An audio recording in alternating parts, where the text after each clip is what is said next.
Your tongue touches the roof of your mouth. Air passes through your vocal cords for less than a second. The sound that comes out has been forbidden in your house, your school, the polite rooms where you learn to measure your words. Say it once and something tightens in your chest. Say it 10 times fast. By the 7th repetition, you notice the strangeness, the shape of it in your mouth. The way it's just breath and consonants, no different in substance from any other combination of sounds your voice can make. By the 15th, it has started to dissolve. The meaning peels away like wet paper. What remains is just a noise, arbitrary, emptied out, a bit absurd. This is called semantic satiation. A word, repeated until your brain stops processing it as language and starts hearing it as pure sound. It works on any word. Doorknob 30 times becomes alien.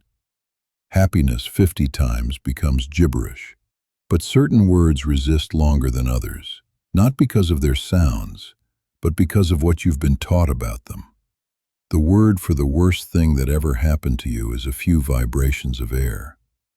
You could right now say it over and over until it becomes nothing. Most people never try.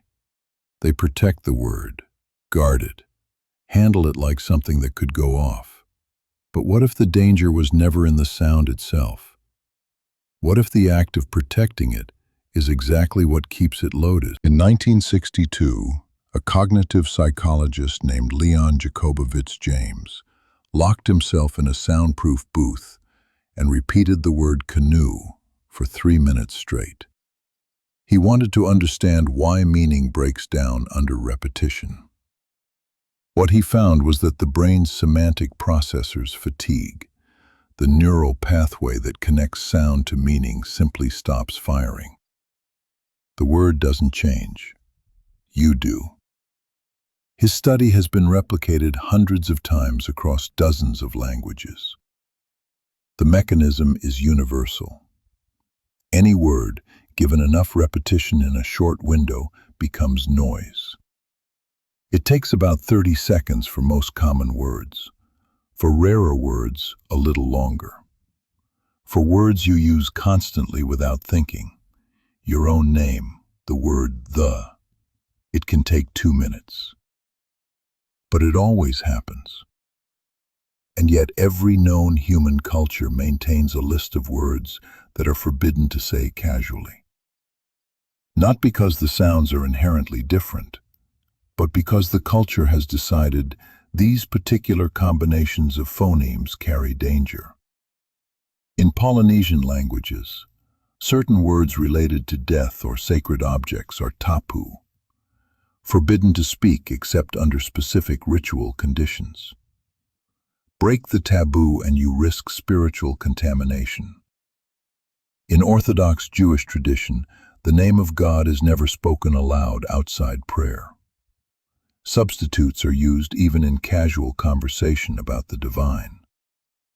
English has its own forbidden words, sexual terms, slurs, blasphemies, that children learn not by definition, but by the reaction adults have when the sounds leave their mouths. The prohibition is what makes the word powerful. A linguist working in New Zealand in the 1980s recorded an interview with a Maori elder about traditional tapu words. Halfway through, the researcher asked the elder to say one of the forbidden names aloud, just once, for academic documentation. The elder refused, not because he didn't trust the researcher, but because, as he explained, even in the controlled context of linguistic study, saying it aloud would transfer the tapu. The word would have to go somewhere. The danger was in the speaking, not in the concept the word represented. The researcher pushed gently. Wasn't it just a word? Couldn't they analyze it as sound, divorced from meaning? The elder smiled. You think the separation is possible. That is why you are asking me to do something I cannot do. Here is the gap. The elder understood that the prohibition was the mechanism. The word had power because it was not said. Releasing it into ordinary air, into casual speech, would drain it. And in his tradition, that power was sacred. It needed to be maintained. But in other contexts, draining the power is exactly the point. Exposure therapy for PTSD follows a simple protocol. The patient is asked to recount the traumatic event in detail, over and over, in a controlled setting. The first telling is excruciating. The details are sharp. The words for what happened, assault, crash, explosion, loss, carry the full weight of the memory. By the 10th telling, something starts to shift. The words begin to separate from the images. By the 20th, the story has become a narrative, something outside the body. The patient is still describing the same events, but the language has been drained. The words have been repeated until the brain's alarm system stops firing at the sound of them. Therapists call this habituation. It is semantic satiation applied to trauma.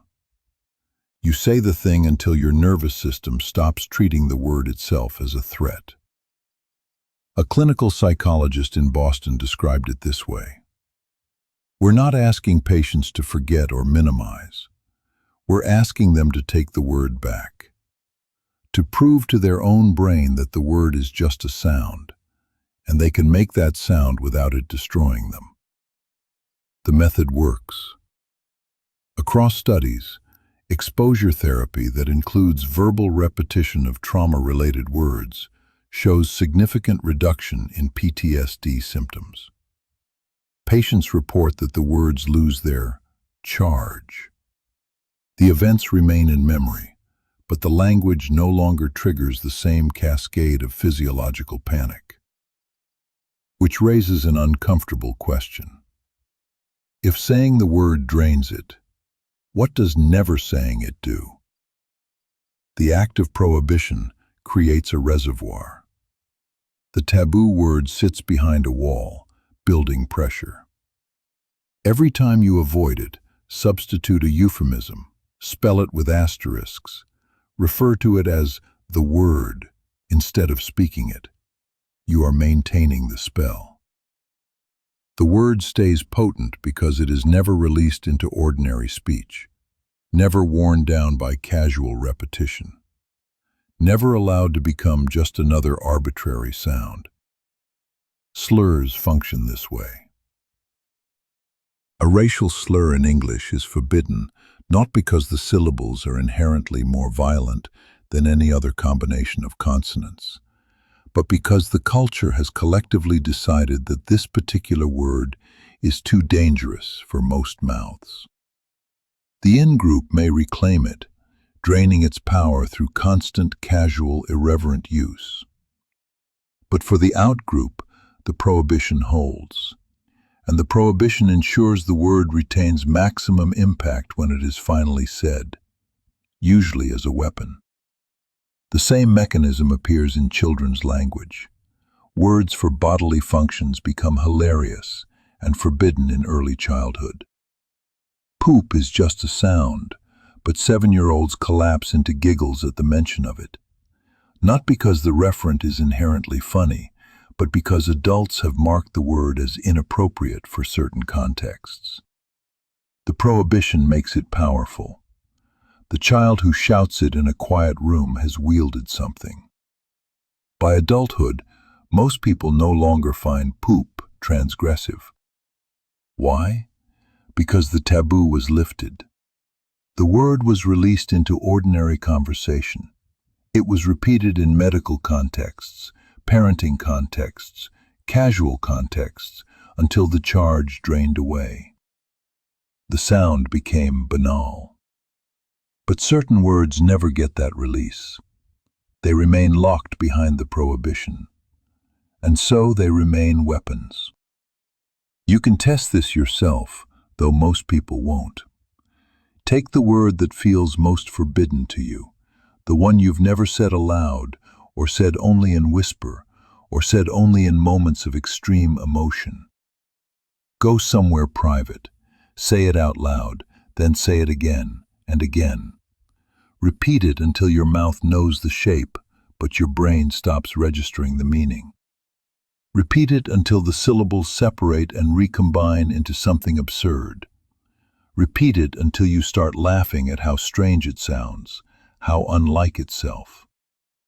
You'll notice two things. First, the word will lose its grip. The tightness in your chest will ease.